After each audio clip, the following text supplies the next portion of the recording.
بسم الله الرحمن الرحيم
Assalamu alaikum. Today is the 7th of June, Tuesday, 7th of June, 2022. And in our broadcasts, Reflections on the Holy Quran, this is broadcast number 321. And these days we are looking at the words used in chapter 2, verse 102 of the Holy Quran. And this is the second broadcast in looking at the words used here. These broadcasts are brought to you courtesy of Laser, Lahore Ahmadiyya School for Education in Religion, which is a branch of the Ahmadiyya Anjuman Islam. Just to remind you that the Ahmadiyya organization was established by Hazrat Mirza Ghulam Ahmad Sahib of Qadian.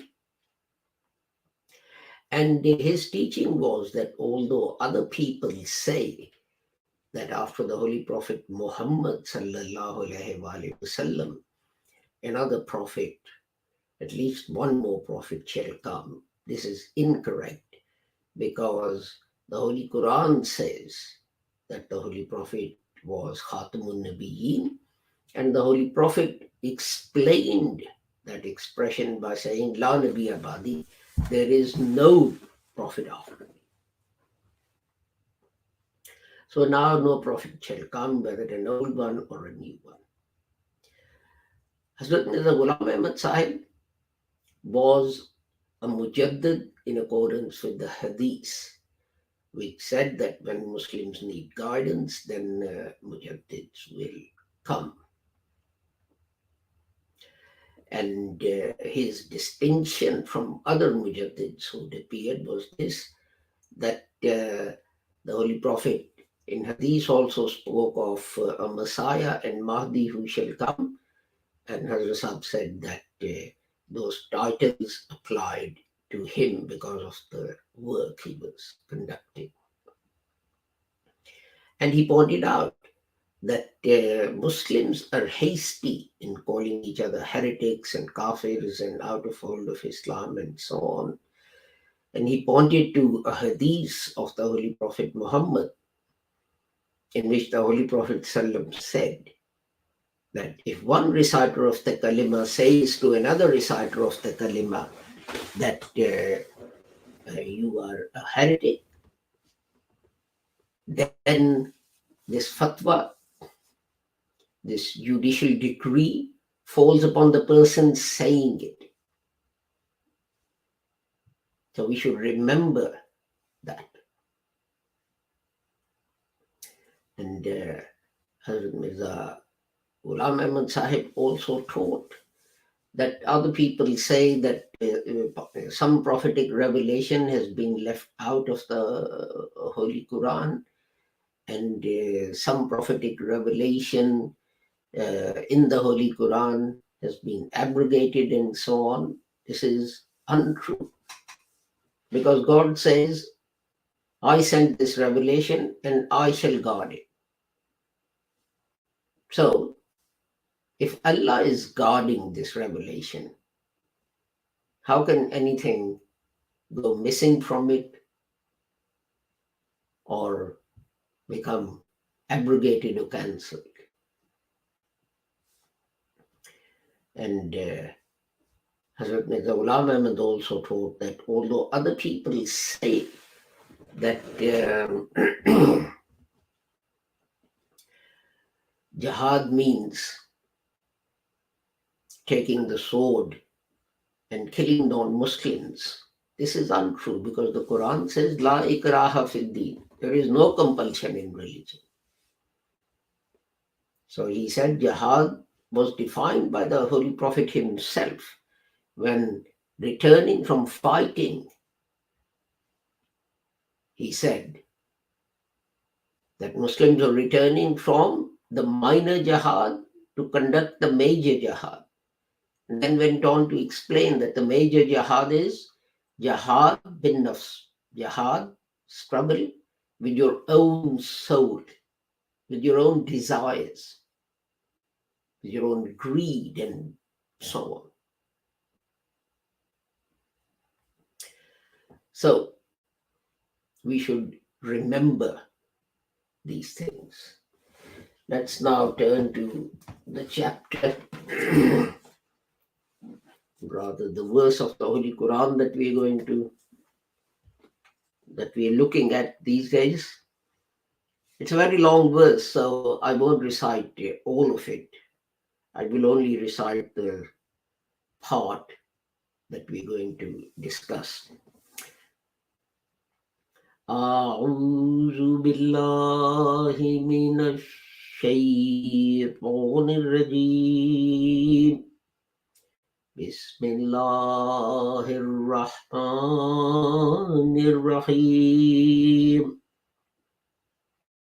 واتبعوا ما تتلو الشياطين على ملك سليمان, and they follow what the devils fabricated against the kingdom of Solomon. So some people say kingdom of Solomon. Actually, we'll come to that later. That's not the first word we're going to discuss. First word we're going to discuss is ash-shayateen. So let me find my notes, which are probably this one is not out of sequence. The root, the literal root, is sheen, twa, and noon, shayateen, and it occurs in the Holy Quran 88 times, and it's a proper noun, and it is used as a proper noun, Satan. But it's also used as a common noun.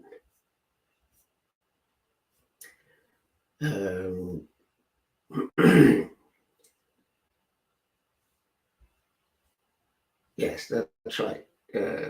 Common noun. Well, let me explain. Obviously, give you an example. Common noun are words like city, boy, and so on.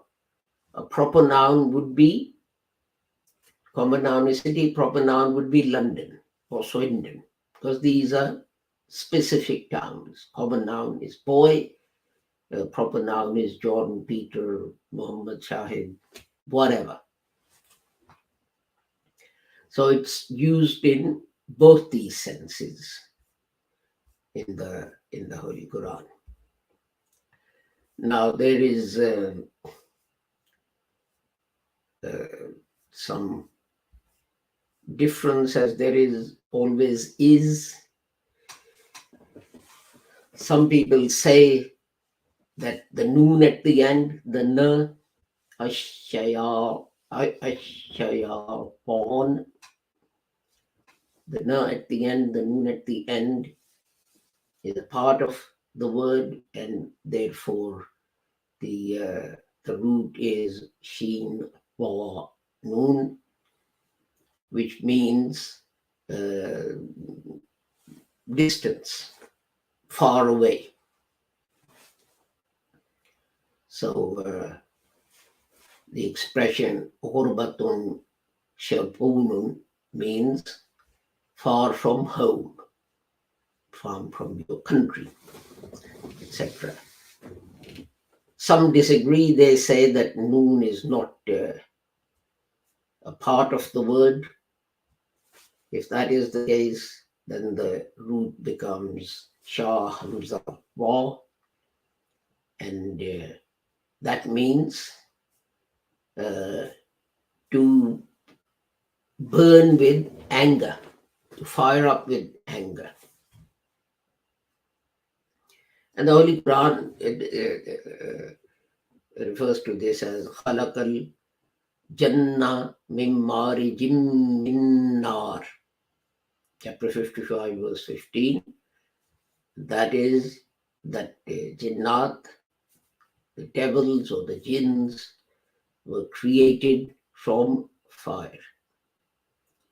But you know that, when you get angry, you literally do get hot. And you have expressions like, burning with anger. And, your ears go red, your face goes red, and you can physically feel the heat coming from your ears and your face and so on. And so, it is said that this is why it's called hot. Some people say that shaitan is in fact an expression for every person who's rebellious, who's disobedient. It doesn't matter whether this person is from jinns or from humans or anything else, the rest of creation. So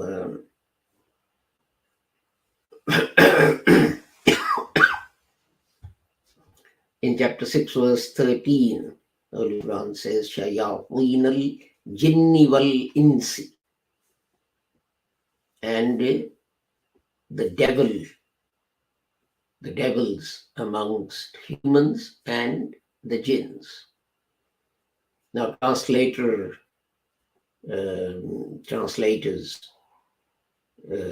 have, after the devils, added words, devilish humans and jinns, or humans and jinns with devil's spirit or qualities and this kind of thing, to show that the Holy Quran is talking about people who've gone astray. وَإِنَّ الشَّيَاطِينَ لَيُوحُونَ, chapter 6, verse 122. And the shaitan puts these ideas into your heart. And again, when people translate, they put in brackets and shaitan brackets, shaitan-like people, and people who resemble the devil, people who've gone astray, etc. And further on, it says in the Holy Quran, verse 114, وَإِذَا خَلَوْا إِلَىٰ شَيَاطِينِهِمْ. And then when they go back to their devils, again, the associates of these people who do not obey God, people who are rebellious. It's referring to those that the Holy Quran says when they go back to their devils. And so on.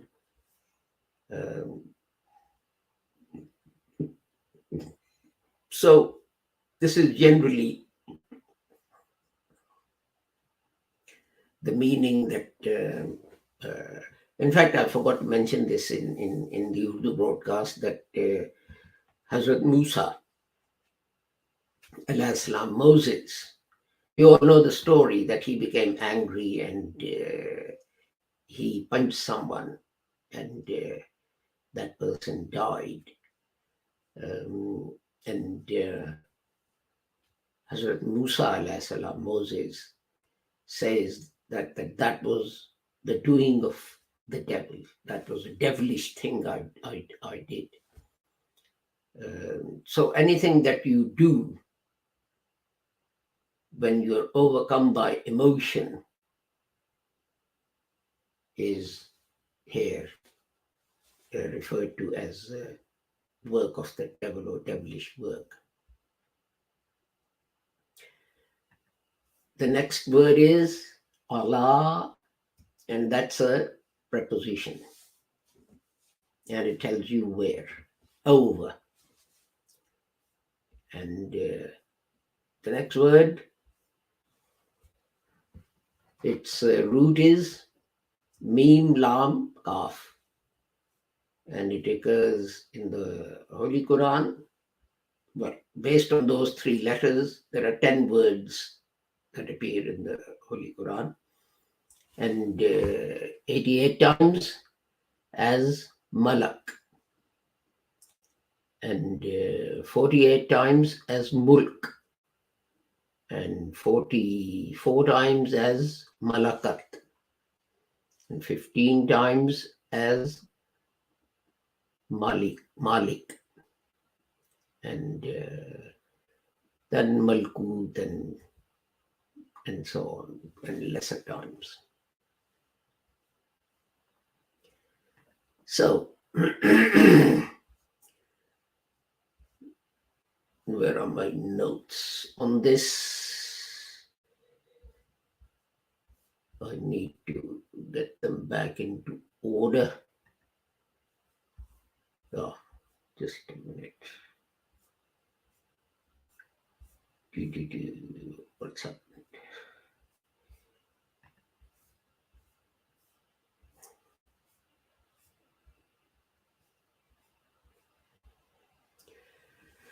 So if you talk about Al-Maliku, that refers to a ruler. But it doesn't have to be a human being. Anything that rules over people and organizes them and so on. So Malikun Nagas, that refers to God because he rules over people. Maliki Yawmiddin, chapter 1, verse 3. The Malik, the ruler, the judge on the day of judgment.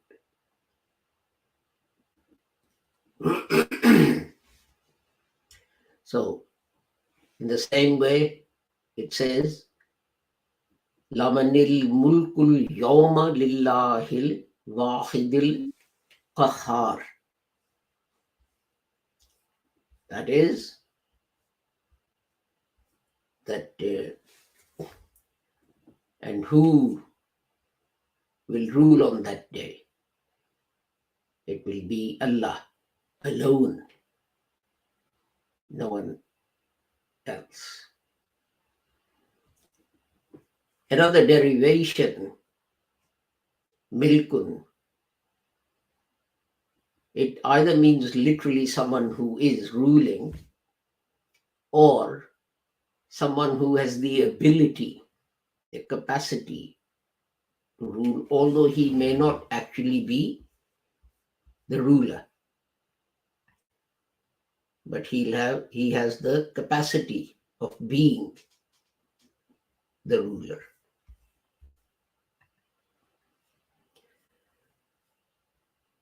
So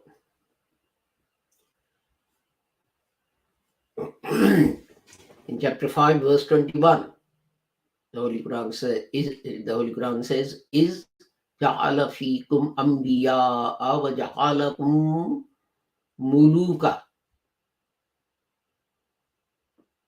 and he sent among you anbiya, prophets, and he made you kings, rulers. Now, prophethood, of course, is only granted by Allah, or used to be granted. Now, there are no further prophets.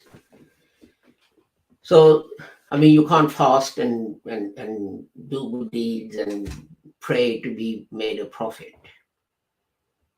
And he made you kings. Now, this becoming kings is more general. And although all the Israelites weren't individually kings, but as a nation, they ruled over an area, and they had kings like Solomon and David and etc. etc. But some people say it actually also means having the ability to rule, even if you're not ruling. And some people say that it actually applies to everyone, because if you remember, the Holy Prophet Muhammad said that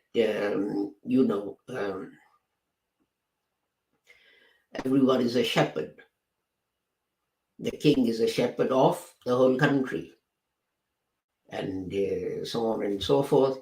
And he said everyone will be questioned about the people under him. So he said king about everyone in his country, and the husband about everyone in his household, and the wife about the household, and so on and so forth.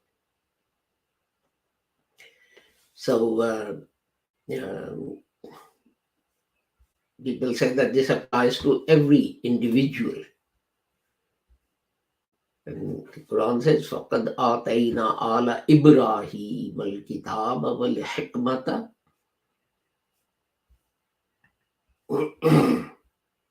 آتَيْنَاهُمْ مُلْقًا عَظِيمًا. Chapter 4, verse 54.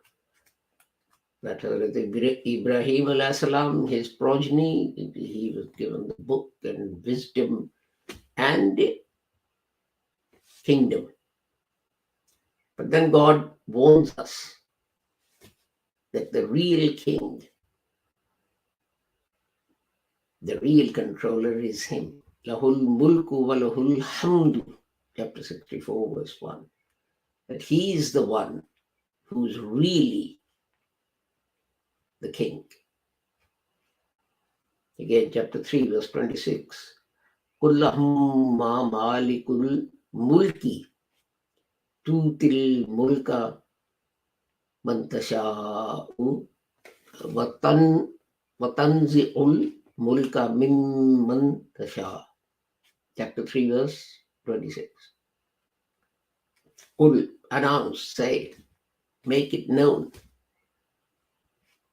So, oh Allah, you are the real master king, and it is up to you. Whomever you will, you grant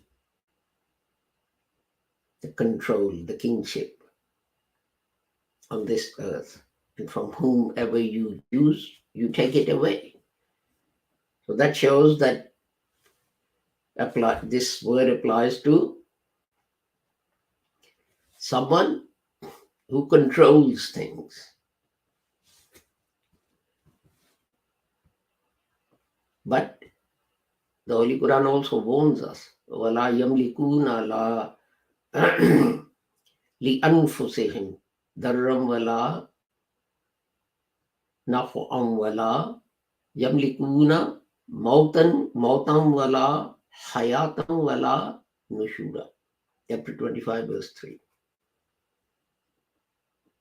There's nothing in their hands. Profit or loss, dying, raising up, being raised up after death. There's nothing in their hands. So the Holy Quran is asking, you say you're the kings and so on and so forth. What are you king of? Chapter 10, verse 31. It says, who is the Malik of your eyes and ears? You don't even control those.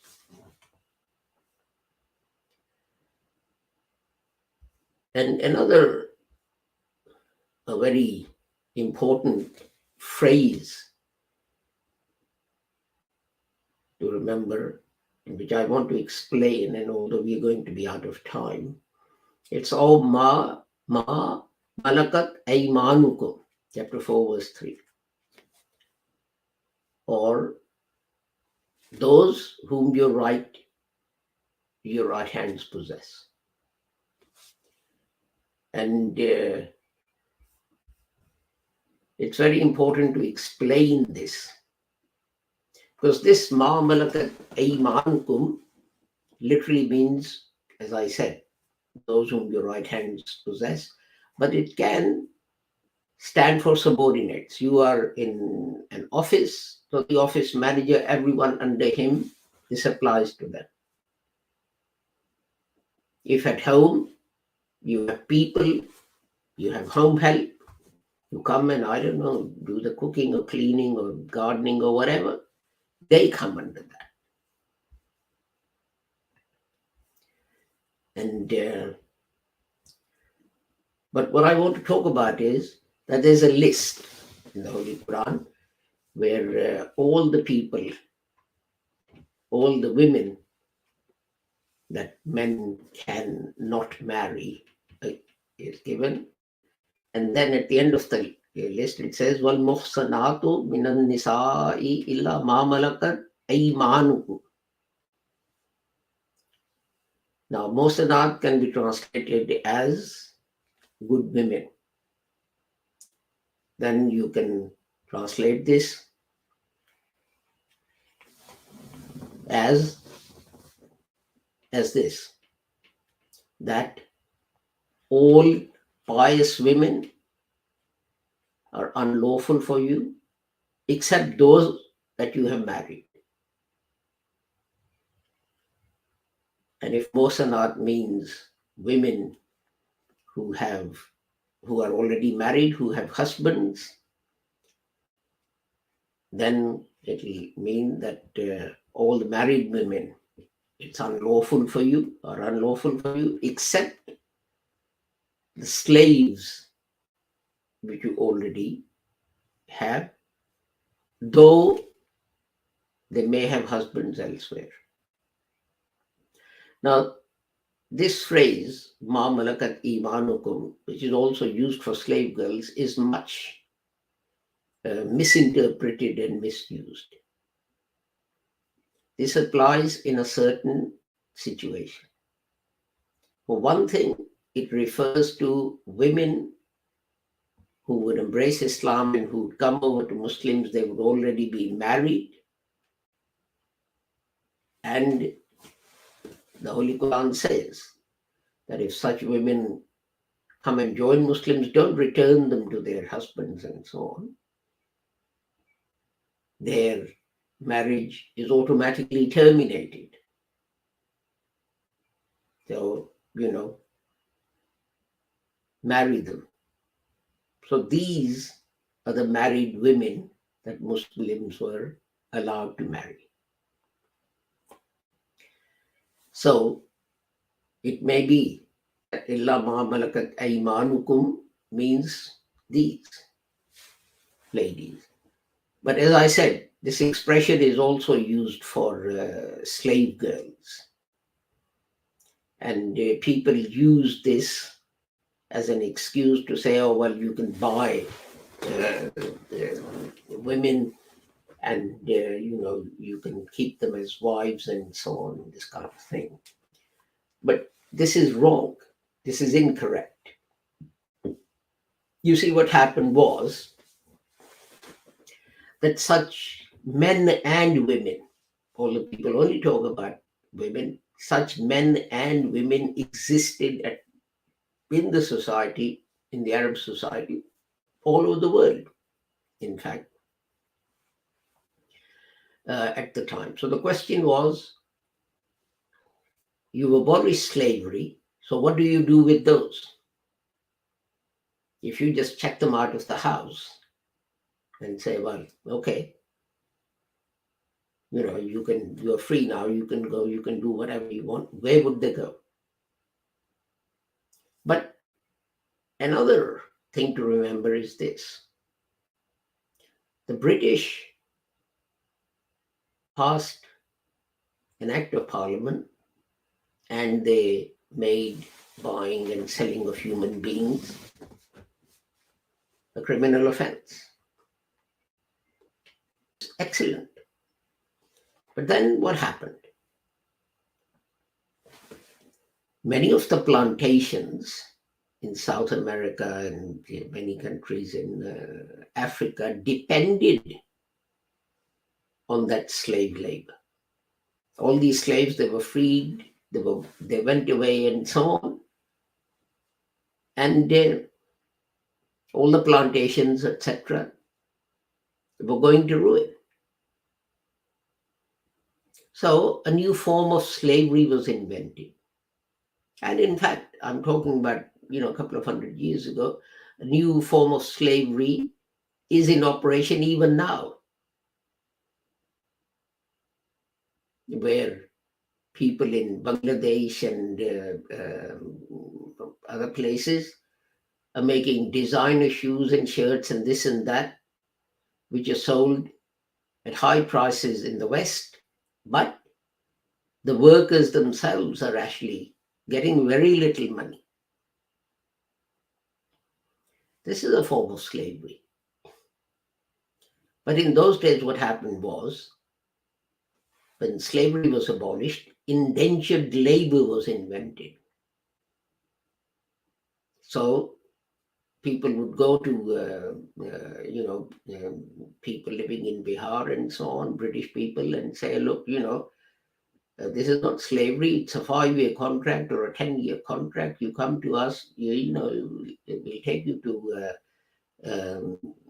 South America and we'll give you food on the way, and we'll give you food and free accommodation while you work for us, etc. Many of these people were lied to when they said, how far is South America? And they were told, oh, not much further than Delhi, just in the opposite direction. And of course, once they were on the boat, they couldn't get off. Even if the boat landed somewhere to take on fuel and supplies and so on, these people didn't know the language of the country. They were under contract and they weren't allowed to leave the ship anyway. They were guarded by men with guns and so on. So they were a new form of slavery, and they had to put up with it. There's nothing they could do. What Islam did was, it said, this is what will happen. So what we'll do is we'll say, bygones are bygones from today. And for those who were already slaves and so on, Islam made it the greatest deed of virtue to actually free them. You see, the thing is this. There is no retrospective application of law. If before the 70-mile-per-hour speed limit was introduced in the UK, if someone was stopped and he was doing 100 miles an hour, a day before this law came into force. The following day, you couldn't charge him for speeding because at that time there was no law. So generally, there is no retrospective application. So this is what Islam did. It said, well, slavery is abolished from now. There is no retrospective application. So you got these people, okay? We'll recommend that you voluntarily free them and so on, and give them some money and all this kind of thing. And the other thing is, those whom your right hands possess. What about women who had male slaves? What about them? Does the same logic apply to them? That if they can buy a man, they can use him? So we have to be sensible with these things. But unfortunately, people just use them to, further their own ends and etc., etc.